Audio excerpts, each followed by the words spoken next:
ഉറക്കി. അല്ലല്ല Goku Goku ഏത് ഗോക്കുന്ന് വേറെ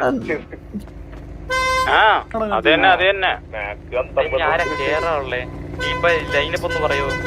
എന്റെ ഞെട്ടിയോ?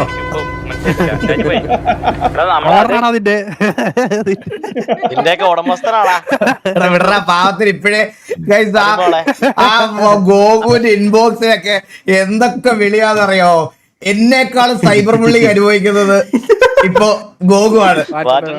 ആ പാവം അവൻ അവിടുന്ന് UK എങ്ങനെയാലും നാട്ടിലെത്താൻ വേണ്ടിയിട്ടുള്ള പണിയിൽ നിൽക്കുന്ന സമയത്ത് ആ പാവത്തിനെ ചെന്നിട്ട് ഞങ്ങളുടെ തൊപ്പിയുടെ ഗ്യാങ്ങിനെ നീ എടുത്തോണ്ട് പോയില്ല, നീ അതെല്ലാം ചെയ്യണം, നീ ഇപ്പൊ എവിടുന്ന് മുളച്ചു വന്നാ നിന്നെ ഇതുവരെ പറഞ്ഞു എന്റെ അടുത്ത് പാതി വെച്ച് വെട്ടാനൊക്കെ പറഞ്ഞു എന്റെ അടുത്ത്. പേര് പാതി വെച്ച് വെട്ടാനാ? പാതി വെച്ച് വെട്ടായി. അത് മർസി എന്നുള്ള മാറ്റാൻ അത് മാറ്റിയിട്ട് ഗോക്കു എന്ന് മാത്രം പറയാൻ. ഗോക്കു എന്ത്